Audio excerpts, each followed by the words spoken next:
What is going on, my people, mi gente, my village people, oh, mo Jesus, everyone in between. Thank you for tuning in to another episode.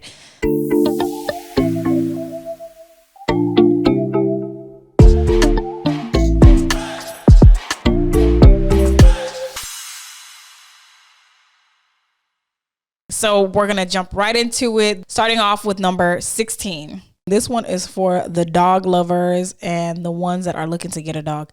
Let me tell you, before you get dog, ask yourself, am I ready for a child? When I tell you I love my Milo boy, but dogs are babies. They require care. Now, the only difference is I can keep Milo in his crate for a little bit. I cannot put a child in a crate. Dude, come on, arrest me. And like I told you all before, I look good in orange. I don't look good in an orange jumpsuit. However, whenever you get a dog, you have to consider different things. You have to find a sitter. Either you pay for one or you have a family member that's willing to watch them.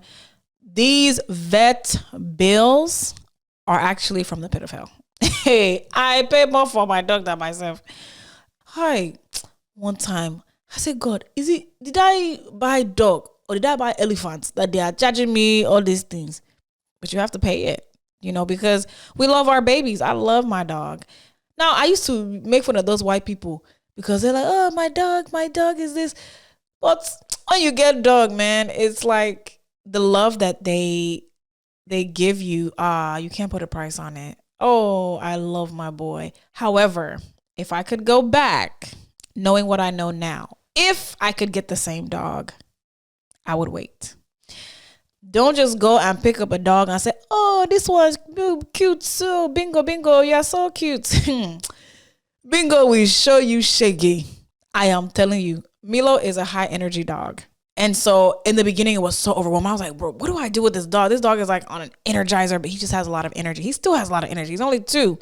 And I was reading, they said sometimes these dogs will not calm down until they're 5 or something. That's just his breed. That's his nature. So if you're somebody who likes to sit on the couch and you don't like to move too much, then maybe get yourself a dog that kind of goes in line with that. But if you like to work out, you like to be active, unless you're going to be training that dog every day, intense training, you better leave that dog alone. Leave him to go to someone else that can train them. I beg. Because what happens is a lot of people just get dogs. Oh, it's cute. And then the dog starts behaving like a dog would. It's nature, and people get overwhelmed and they give the dogs away. So please, as a dog lover, if you're not ready for a kid, just wait. Or if you're ready for a dog, do your research. Number 17, people make time for what is priority. So if someone keeps flaking on you, they keep making excuses, maybe to hang with you, you're inviting them out, and it just seems like you're pulling teeth. I hate to say it, but they probably, you're just not priority. Not that they hate you, but it's just like they feel like they have other better things to do. And you know what? That's okay. It might sting a little bit, but find the people that value you. And you have to know that these relationships, whether friendships or romantic relationship, it's a two-way street.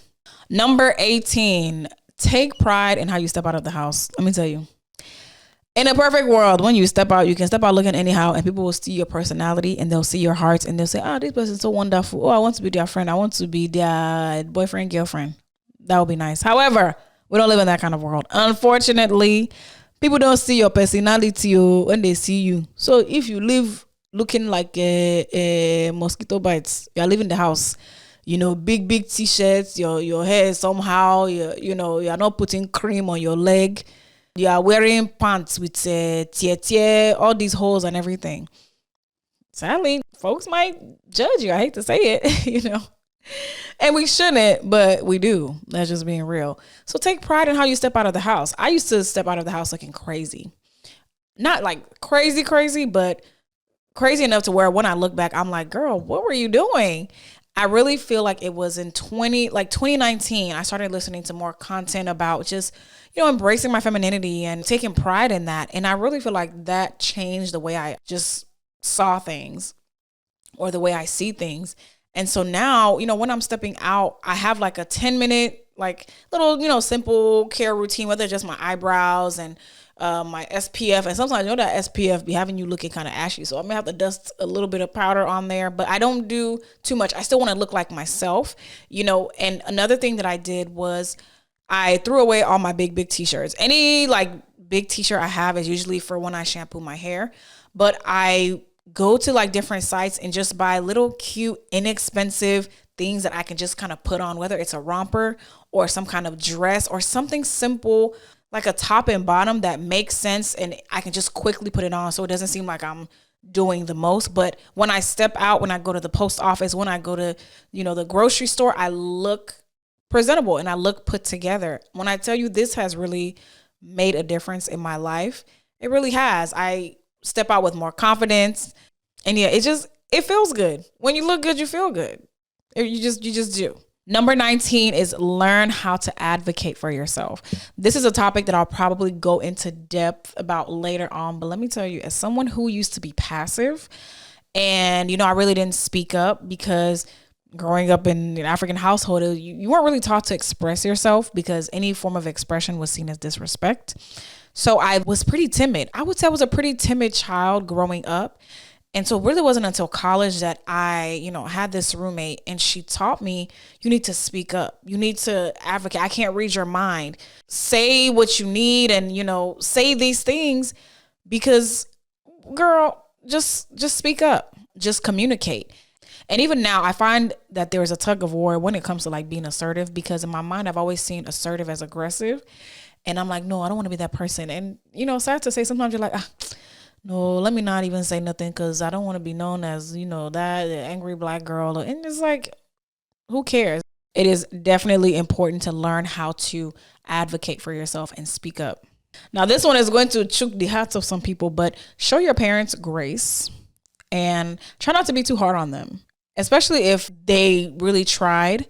And so we live in this age of social media where people are like, oh, my parents, mental health, and they have their ways. We're not excusing their ways. Now, keep in mind that I'm not talking about abusive, just crazy toxic parents. I'm talking about the parents that, they did the best with what they had. And sometimes we compare our parents to the parents of today or just the information that we have today.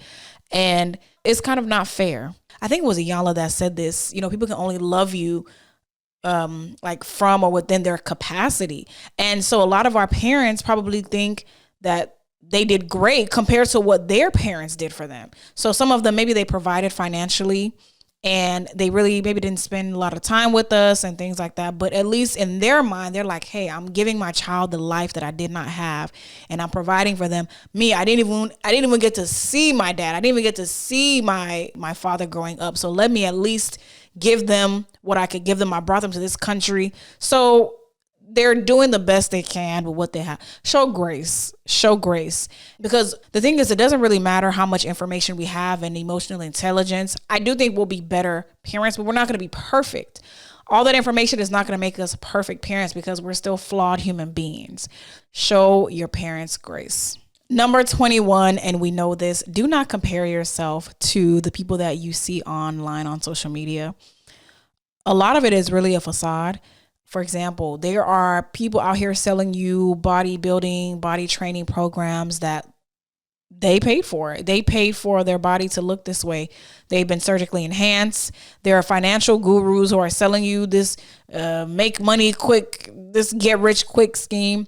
And it's not even that they're financially making money like that, but they're depending on you to buy their class so that they can make that money. It's all a front. They'll rent cars and private jets and all this. And I'm not saying that there aren't people out there that genuinely have that kind of money. There are, but man, it's all a facade, honestly. Most of it is a facade. And so you all are out here stressing yourself out, trying to wonder why this girl did this exercise and it snatched her waist. Yeah, well, Dr. Miami was the exercise. Don't be afraid to unfollow if you feel like, okay, this is really affecting me negatively. I have a whole video on here that I'm going to link about how some people let social media oppress them and turn them into scammers. So be sure to check that out. But yes, do not compare yourself to the people that you see online. You don't know who's really living that life and who is renting that life or who's living that life on credit. This one is on a lighter note, but get yourself a signature scent. There's nothing wrong with having, let's say, one or two. Now, you don't have to be a perfume connoisseur. One or two scents will do. But let me tell you, this advice does not work if you don't buff. Don't come and be out here smelling like a river rat. Then you feel like putting Tom Ford is gonna cancel everything. You still have to bath, wash your armpits, wash things very well. You know, wash the important parts. Then you put on your cream and you do all that. Don't be out here smelling like a piranha, and then you be having Prada perfume on top. That's disrespectful. Learn to take social media breaks and take them as often as you need to. When I tell you, I am one for a good break. Matter of fact, really the month of July, I've just been off the grid, and I like it. Especially as a content creator, you'd be surprised at how many people feel like they need to be online all the time, every day. There's this fear of missing out. And I don't subscribe to that. I like engaging. I like the videos, but sometimes it can be overwhelming. And sometimes we can go to social media, for this as a way of like escapism. Maybe we have like a project we need to do or something important that we need to do, but it's easier to just scroll. And sometimes you find yourself just doom scrolling. It's like, there's no purpose in this. I'm just scrolling because I'm avoiding responsibilities. And so, no, it's good to take a break. It's good to go outside and touch grass. I think I do one at least every month. Or what I've really been doing now is kind of like intermittent fasting, but with like my phone. And so from 12 to 8 is when I respond to texts and get online and things like that. And I've actually been really liking it. So take breaks. It's good for your mind. Grab a book, go outside, meet new people. And you're really not missing out on much. I promise you. I think that is what keeps people from staying away from social media. And sometimes I just feel like it's information overload. Like we're not meant to be processing all this information at once. Definitely not when you wake up, and it definitely should not be the last thing you put in your mind right before you go to sleep. So please take breaks. If you have to wonder whether or not that man likes you, he don't like you, girl. It's fine. Like it's fine. He doesn't like you like that. He may think you're cute and stuff, but he doesn't like you like that. It's okay. I think men are simple and we overcomplicate things. I have encountered intentional men, and just to the point where I'm like, oh no, this person likes me. Like it's clear as day. Intentional. I'm talking drive hours to come and see me. And I'm like, whoa, not even on no creepy stuff, but just showing intentionality, right? Pursuing. But I've encountered not too many, but it's just like you encounter a few and they're just like, oh, they're playing games. I said, I beg. It's not me. You come and use it as a placeholder. Please, I respect myself. I just cut it off. Men are simple. If they like you, you will know. If you have to question it, they don't like you like that. Let whoever think whatever. Everybody will not like you. Everybody's not for you. Everybody will not see your value. It's not by force. You can be the nicest person. You can be Mother Teresa, just walking around the earth, and somebody will find a reason to not like you. Whether you've said something to offend them knowingly or unknowingly, whether you looked at them wrong in middle school back in the day, whether you think differently than they do. Some people just may be like, I don't like your face. Or a lot of the times when people just don't like you for no reason, it's usually because they are struggling with something within them. Maybe you remind them of where they could be, and maybe you have something that they want, or there's envy there. It doesn't matter. Let whoever think whatever. If they don't know me personally, they've never spent time with me, we've never had like a heart to heart, why do I care? I don't know these people. They're not paying my rent. They're not doing anything that's adding value to my life. But I do think that you should care about what the right people think. And who the right people are those who actually know you. They've spent time with you. They genuinely love you. They have your best interest at heart. You should care what they think. So I'm not out here saying, oh, don't care what anybody thinks. No, you should care what the right people think. These are people that have your back. Yeah, but the rest of them, they kick rocks. If there is something you don't like about yourself, change it.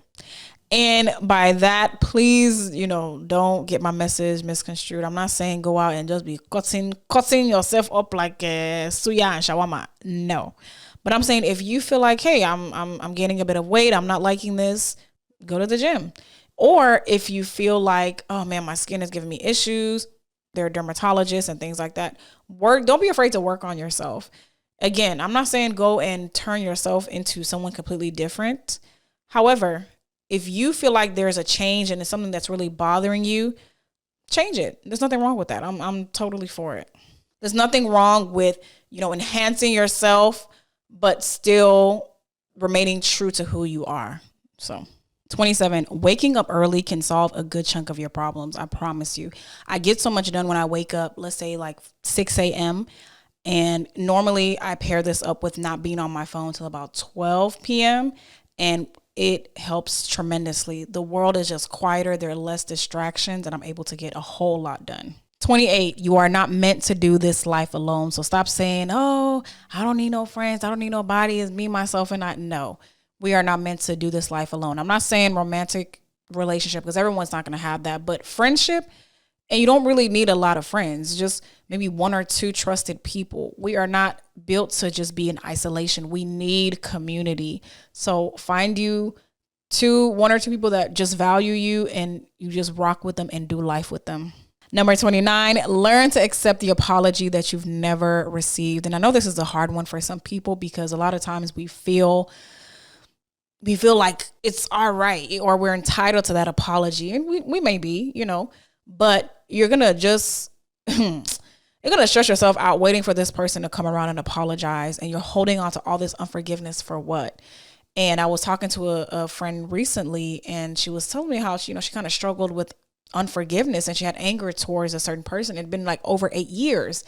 And so I was telling her, now that you see that this person is coming to this event that you'll be at, don't let that get to you, because if a person can walk into a room and change your mood, they have power over you. And if that person is really petty and really evil and they know that, they can use that to manipulate you. So imagine that you're at a party, you're having fun, and that person's like, oh, bet she's about to be here and she's holding on to this unforgiveness. And, I'm petty, so I'm going to go here. I'm going to get in her space. I'm going to get next to her friends and I'm going to ruin her moment. And so sometimes forgiveness, when the Bible talks about it, is really more for you. Learn to accept that apology and move on with your life. And number 30, the last one. If there's something that God has put on your heart to do, right? Whether he showed you a vision or this thing is not going anywhere, it's been on your heart for a long time and you choose not to do it, then you have to be okay with living with that regret. So it's either you do something about it or you live with the regret. As I'm speaking on this, I'm speaking to myself as well. The reason you're probably not working at this thing the way that you should be is probably because there is a fear of failure and also a fear of success. We don't talk about that. And so just know that either you do something about it or you live with the regret. Hopefully you do something about it. And I have a bonus. My bonus one is there are 24 hours in a day. Use 29 of those hours to fear men. No, I'm just totally kidding. No, I'm kidding. But thank you all for tuning in. I hope it has blessed you. And if I mentioned something that you loved, please leave that in the comment below. Or if you have some advice for me that has helped you throughout the years, I would love to hear about that. So please comment below if you're on YouTube. And thank you for listening. All right, I'll see you next time.